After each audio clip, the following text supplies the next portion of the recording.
Okay, we started with a little math behind credit card debt, but here's the real lesson. 2, 3, 4, 5, 6, 7, and 8. Would you please put that in a list? And then figure out these answers. What goes in each spot on this box and whisker plot? Hint, it's the 5-number summary. Then I'd like you to figure out the standard deviation. And that standard deviation, I'd like you to just write down what the standard deviation is as opposed to the X bar on top. Do you remember what X bar on top means? The average. And by the way, that average would not have been on the box and whisker. The box and whisker has a median on it, but it doesn't have the average. All right. Pause for a second while you give that one a shot. Okay, if you're having trouble remembering how we put those in yesterday, it goes like this. I'm going to hit Stat, and I'm going to go to Edit My List. Now, there's a bunch of numbers in there. I personally like to start with a clean list. You could either DEL, delete all of them, or go up to the L1 and hit Clear. Whatever you do, don't delete L1, but you can hit Clear L1. If you delete L1, you won't have list 1 anymore. It'll be gone, and I'll have to reset your calculator to factory new to get it back. All right, so anyway, I'm going to now enter my numbers. 2, enter. 3, enter. 4, enter. 5, enter. 6, enter. 7, enter. 8, enter. How many numbers did I enter? I don't even have to know because it's going to tell me under one variable stats. I'm going to hit Stat. I'm going to hit Calculate. I'm going to hit 1var stats. And then it asks me, and by the way, if you have an old calculator right here, you'd have to tell it, where's the data is what it's asking you. And you have to tell it L1. L1 is above the 1 key if you need to enter it. It's the second and above 1 is L1. And there you go. X bar is 5. Who would have thought? Right in the middle like that? Yeah, I happened to set it up really nice, didn't I? And it came out so that the median and the mean are probably the same thing. But median's not on the list, Mr. Server. Yes, it is. Arrow down. And the last 5 things they give you are the 5-number summary. You should have known to put a 2, a 3, a 4. Nope. I'm going to go back and look again. 2, 3, 5, 7, 8. Okay.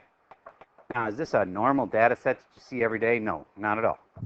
Okay. But this data set is got all the pieces it needs, and I made it super easy to see. Do you get if I grab this one and I kind of like say, there's the middle, that this one is the middle of the left side, and this one is the middle of the right side. That makes sense? That's what all of those mean. And now that I've got this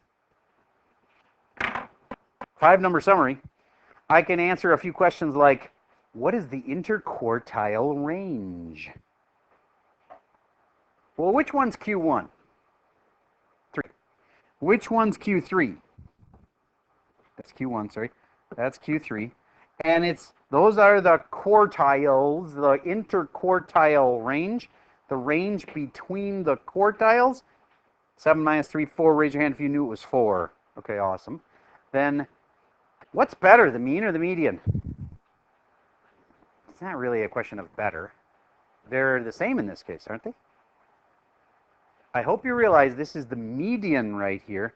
The reason I know that the other one is 5 is because I looked up X bar right at the beginning when I looked at my calculator. And the X with the bar on top was the very first thing, and that was 5. So this just is luck that this and median, sorry, that is the median. That and the mean actually turned out the same. One more thing, and this is going to blow your mind. You know what the mean is? It's the average. Most of you guys know that. You know what the median is? It's also an average. You know what the mode is? It's also an average. What? Okay, let me give you this example. Do you remember back to geometry when the first time the teacher told you that a rectangle and a square, the rules about being a rectangle and a square, and do you remember that a square is a rectangle, or is a rectangle actually a square? A square is a rectangle, or is a rectangle a square? I want you to take a side on that, because I heard both answers just there. Is a rectangle a square, or is a square a rectangle? How many of you go with a square is a rectangle? How many of you go, how many of you going the other way? A rectangle is a square. Nobody's going to do that. Okay, fine. Well, do you get that one of them is a bigger category than the other, and it can like be both? All right, so back to what's something, one word that could be both of these things? Are they both squares? Are they both rectangles? What's the rule for being a rectangle anyway? Parallel sides and 90-degree angles. What if it just had parallel sides? That'd be a parallelogram. Okay, are these guys parallelograms also? Yeah. What's the biggest name that covers the most shapes that these are both? Polynomials is pretty good. Except polygons. There you go. I thought I heard you wrong. Polygon. How about quadrilateral? Also covers a heck of a lot of shapes that have 4 sides. All right, so my point is the word average, it actually means, and I didn't know this until recently, an average is the mean, but an average just kind of means the measure of a central tendency. So there are 3 kinds of average. The mean, the median, and the mode. They're all averages. I know it's going to bother you because it bothers me. You memorized that mean means average. But now you have to open up your mind a little bit that average actually means measure of central tendency. And so mean, median, and mode, they're all averages. So which is the one that actually means average, where you add them all up and divide by something? Mean. I don't have any bad news for you on mean. Like, oh, by the way, mean actually means like 12 different things. No. Mean means add them all up, divide by how many there are. That's the one you should be using when you mean that. Because if you say average, you're not actually saying you have to use the mean. Because average could mean the median or the mode. Okay.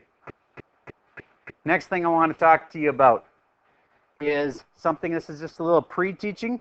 It's a big deal. Next lesson, that's called the bell curve. I didn't draw it perfectly, but can you imagine for a moment that right down the middle of that would be 100, and that means 100 is pretty normal. Do you know what I'm talking about? For what is normal considered 100? IQ, very good. So what if a kid's got a 115 IQ? Are they normal? They're above average. Normal in this case means the average, meaning the mean. Okay, so if this is 100 and the kid has a 115, they might be like up here. For every person where there's a 115, there's also a person that would be like an 85.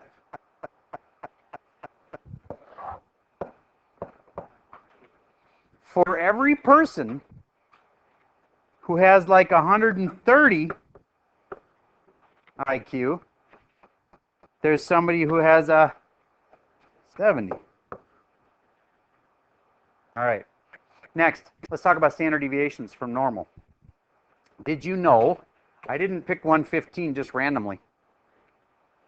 If you go up and look it up on the Google, it'll tell you that the standard deviation for IQ is about 15.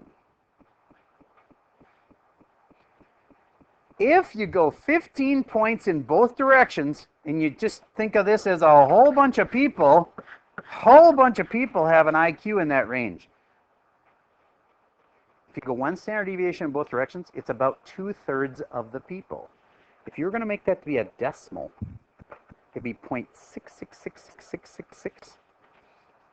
It's really, really close to that, but you have to round it up one notch. It's going to be 68%.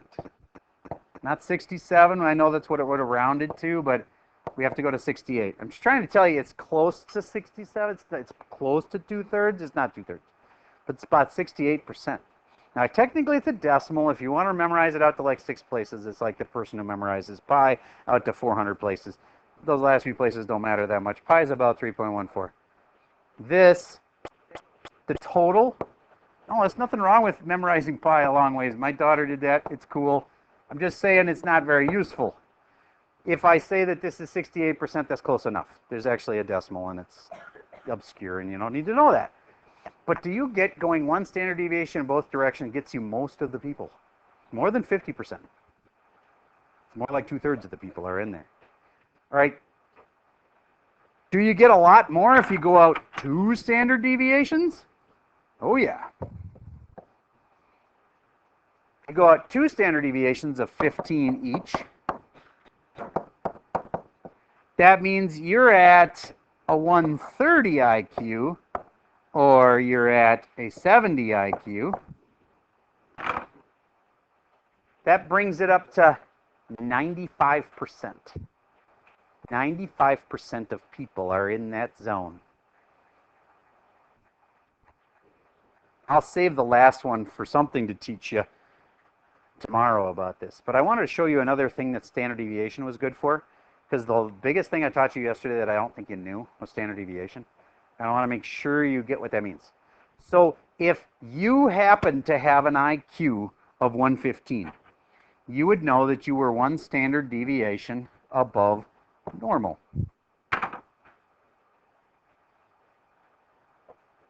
Okay, so that the fact that there's a big difference, the standard deviation is 15, means the average person is about 15 points away from normal. Do you get that that means there's going to be an extremely small number of people with an IQ at like 160? You're just not going to get much more than that. Okay?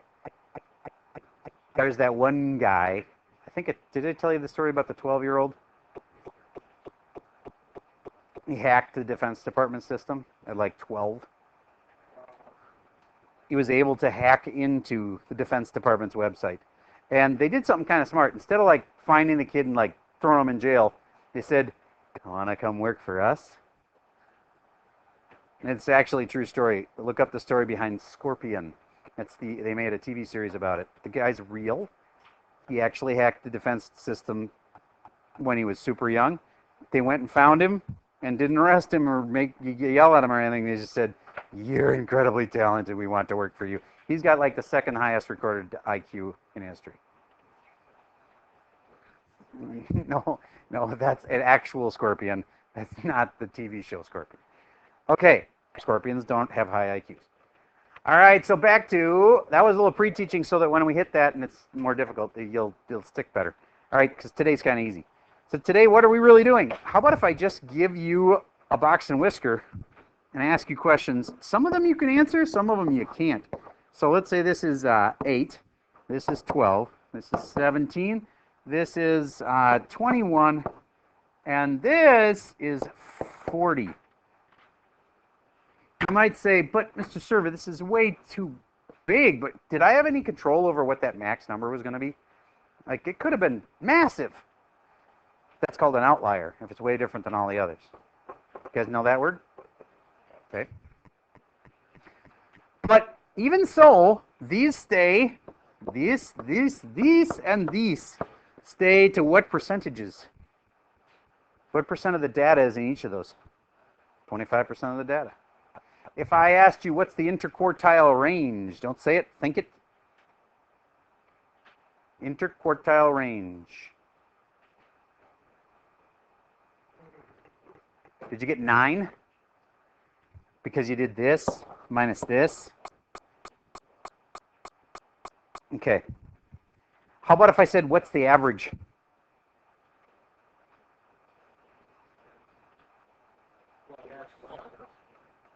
What are you saying? Mr. G. What's the average?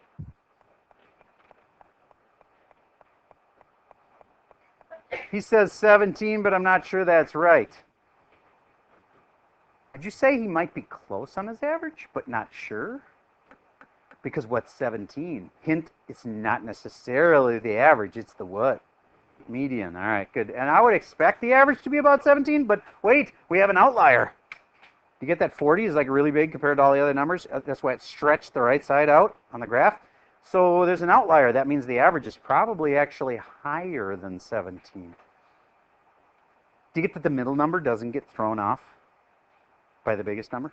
I'll give you an example. 2, 3, and 4. What's the average of that?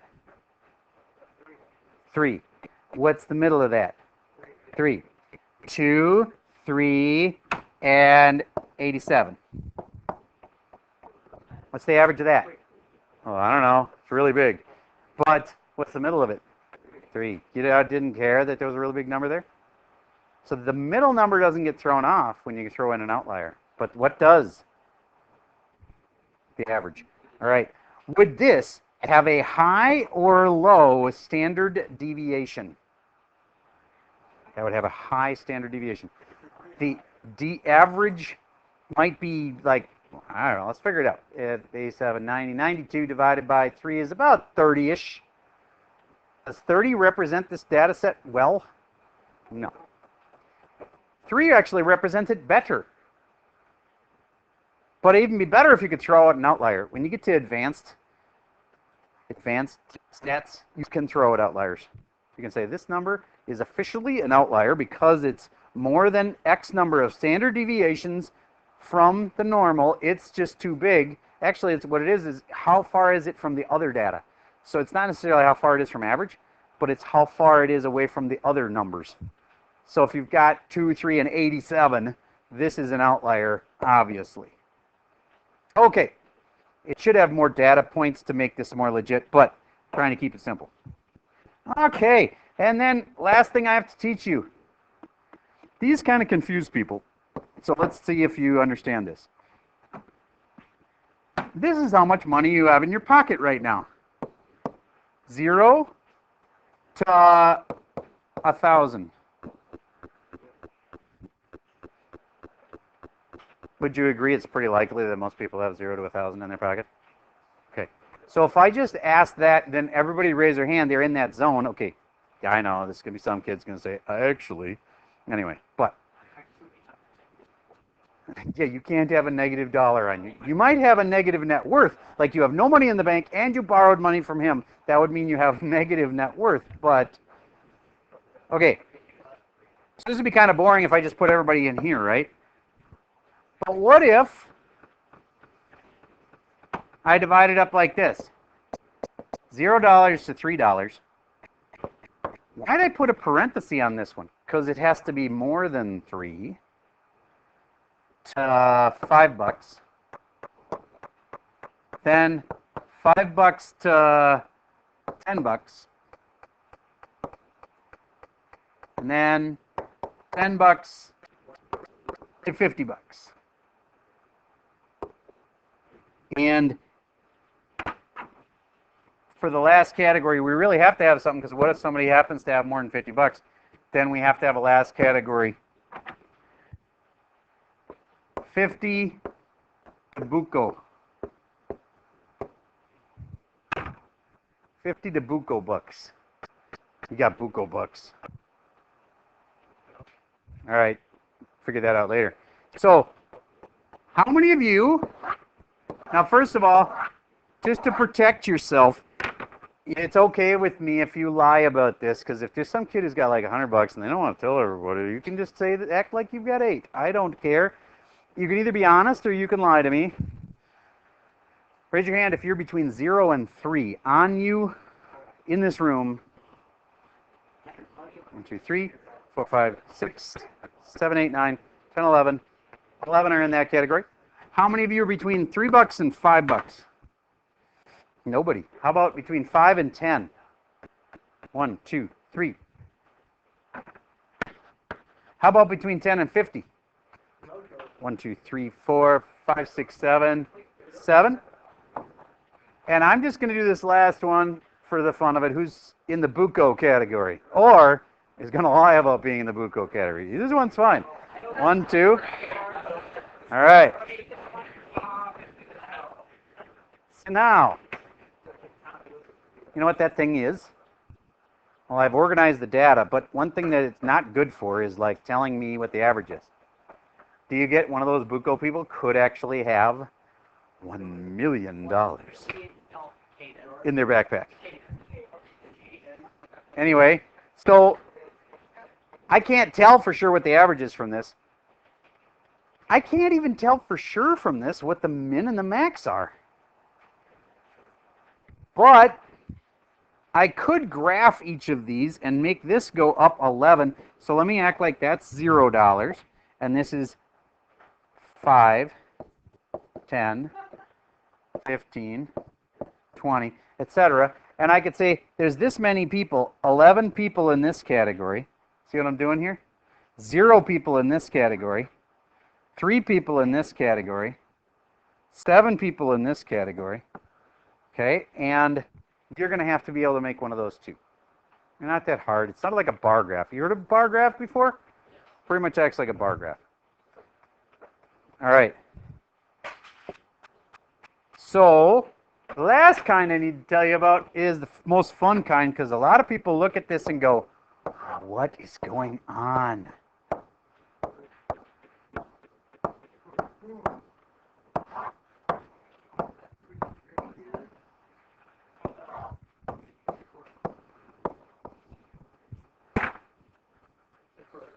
How many of you feel like you've seen this before? All right, but that's like only about 1/3 of the class feels like they've seen this before. There's no tree involved, by the way. All right, so here's my question. If you've seen one of these before, you might know this, and that's okay. It's not cheating. What's the biggest number here? 44. What's the second biggest number? 40. And I live for that moment. I get to watch kids go, I see. So 44 is the biggest number. 40 is the second biggest number. What's the smallest number? 0. But 0, 0. What's that? No. Okay, how about what's the smallest? No, the second smallest number. Not 0, 1. It's just 1. 0 is comma 1. No, that's not a point, 0, comma 1. No, it's just 1. All right. So then, this is going to take a bigger brain. See if you can be that bigger brain. What's the median?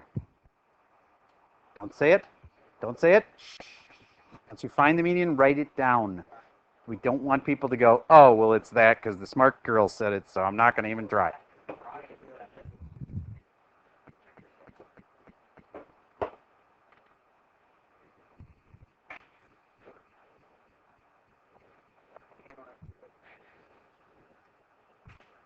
Who feels fairly confident that they know what the middle number is?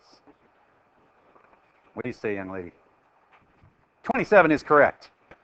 Can you prove it? Can you, like, if let's say your friend was like, no, I thought it was the middle. This one's more in the middle. I think it's this one. How could you prove it's actually the 27? You're right.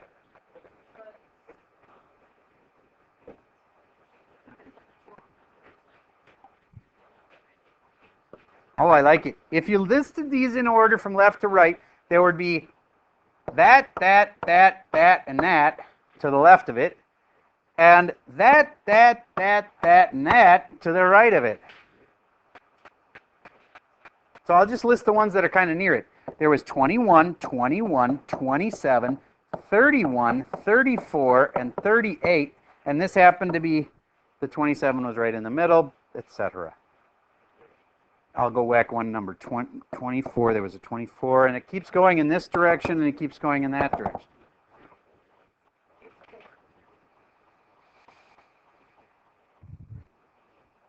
Done? Set it on my keyboard. Okay. That's called a stem and leaf. It's called a stem and leaf plot. This is something that can be on the ACT.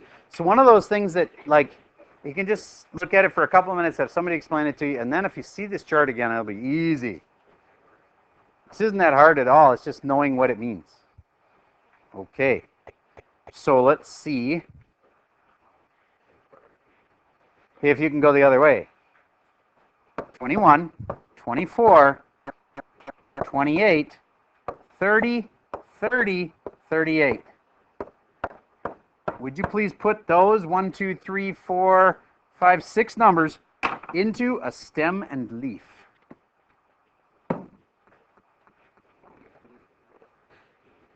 Make your own stem and leaf.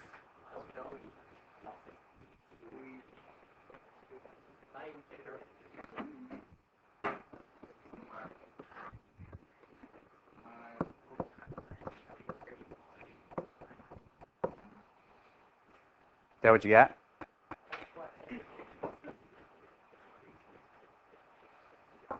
Okay. So what's the median?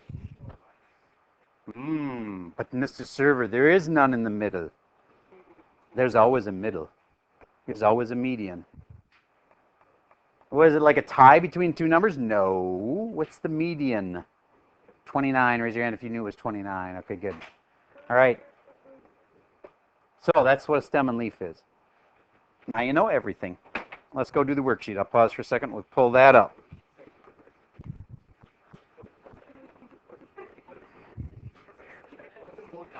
All right, pausing. Okay, here's the worksheet. We are going to do number 1. We're going to do number 2. We are going to skip number 3. We are going to skip number 6. And number 6 is actually a very good question if you want a review problem. And I try to cut these down to be reasonably sized. So that one is a logical choice. Listening? So problems 3 and 6 are the two important skip ones. But I feel bad kind of about number 6 just because if you aren't good at stats and you know it because some of your friends snap these answers off really fast and you're a little lost, you should do number 6. It's a good problem. But it'd also be a good one for like, say, for the review day or something. So it's number 6, I'm just going to say you can skip it because all the other ones are represented above. I believe you'd have a good review if you hadn't done 3 or 6. So let's do number 1. The longest amount of time, oh, that's tough. 300. 300 what? Hours? And it says time in minutes. The data is, if you're doing the ACT science section, for example, you got to know what your axes are and look at those units. All right. The interquartile range, oh, that's from here to here. But you take the bigger minus the smaller. 220 minus 100 makes 120. The statistical, I couldn't say it right, the statistical term corresponding to the value of 140. Fancy words, but they're talking about that. What's that? Median.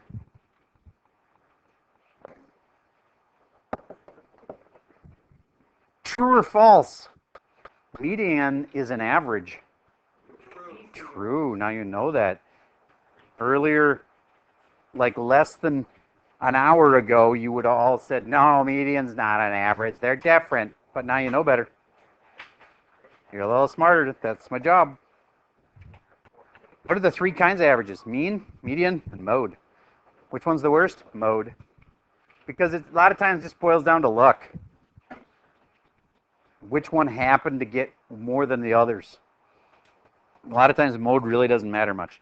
If you only have one number that repeats, then it's the mode. And it could have been based on luck.